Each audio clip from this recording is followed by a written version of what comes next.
Hello everyone, we're continuing our video series on ALP. Last time we started working with screens, so let's continue this topic. In the previous video we had only one screen, but in reality a project can contain multiple screens. Let's start by learning how to switch between screens. As always, I have a small project prepared. It should be fairly obvious that before switching between screens you first need to create them. To do this, open the Display Manager, right-click on Group 1 and select Add Display Form. In addition to Form 1, which is created by default, a second screen called Form 2 will appear. Double-clicking on Form 1 will open it in Edit mode. Let's add a label to name this screen. I won't overcomplicate things, so let's call it Form 1. I'll also open Form 2, add a label and name it accordingly, Form 2. Now, at least visually, we can differentiate between them on the akYtec device.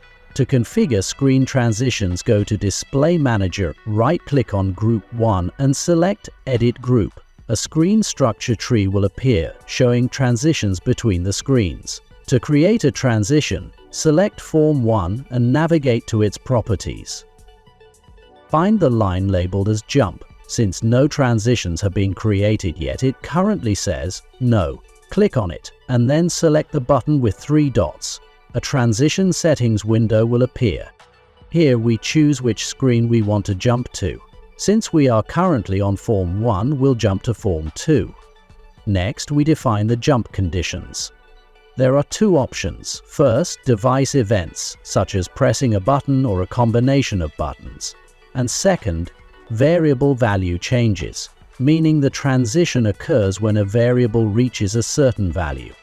For this example, let's check the box for change by value, meaning the transition from Form 1 to Form 2 will be triggered by an event. To demonstrate, I have prepared a Boolean variable named alarm. It activates when the measured resistance on the analog input exceeds 1000 ohms. Click OK. And as you can see, a transition from Form 1 to Form 2 appears in the scheme. Multiple transitions can be set up. You can transition between screens under different conditions, and a screen can link to multiple others. Depending on your project, this scheme can be simple or complex. Now, let's configure the return condition from Form 2 to Form 1. Again, open the Display Group Editor, select Form 2, and set the condition to device event. From the drop-down list you can choose different options, such as button presses, button holds, or key combinations. It's important to note that some events should not be used for screen transitions. For example, up and down buttons are typically used for scrolling through screen lines, and holding the Alt button opens the system menu. Personally, I prefer using key combinations with Alt, such as Alt plus Up, so I'll select that option. Let's upload this to the device and see how it works. Right now we are on Form 1. When increasing the potentiometer resistance, as soon as it exceeds 1000 ohms, the screen transitions to Form 2. This transition will always occur whenever the resistance surpasses 1000 ohms. If I try to return to screen 1 without lowering the resistance, it won't work, because as soon as I land on screen 1, I am immediately redirected back to screen 2. To return to screen 1, I need to clear the alarm condition by reducing the potentiometer resistance and pressing Alt plus Up. This will bring me back to screen 1. From there, everything depends on your setup, how many screens you create, and the conditions you set for transitioning between them. And now, let's explore 2 additional components, Dynamic Text and Combo Box, as we agreed in the previous video. Dynamic Text works as follows. It consists of multiple text lines that you can edit. It is linked to an integer variable, and based on the value of this variable, the corresponding line is displayed. For example, if the variable is 0, the screen will display Alarm. If it is 1, the screen will display Fire. If it is 2, it will display Overflow, and so on. A text line can also be left blank if no message should be displayed for a specific variable value. To make this more convenient, I've added variable input to the screen, allowing us to directly modify the displayed text from the interface.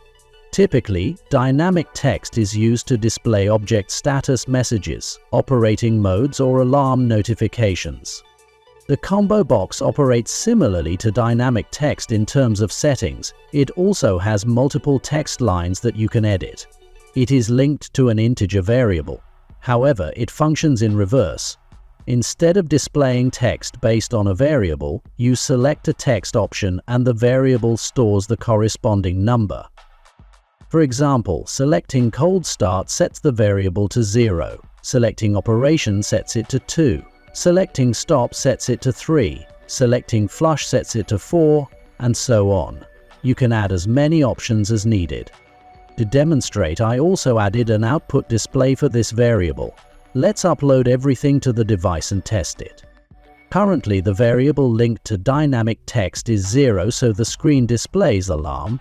If I change the variable to 2, the screen will display overflow. If I had left a line blank, no text would be displayed at all. If I try to set the variable to a value higher than the number of available text lines, the last defined line will be displayed. Now let's move on to the combo box. Right now, the selected mode is cold start, with an index value of 0, meaning the linked variable also holds 0. When I press select, the combo box starts blinking. Using the up and down buttons, I can choose an operating mode in text format. For example, I select flush and press OK. Now, the variable stores the corresponding index, in this case 4. Combo boxes are particularly useful for operators, as they allow selecting operating modes using clear text labels. Meanwhile, in the background, the program can respond based on the selected mode, turning components on or off, adjusting set points, and more.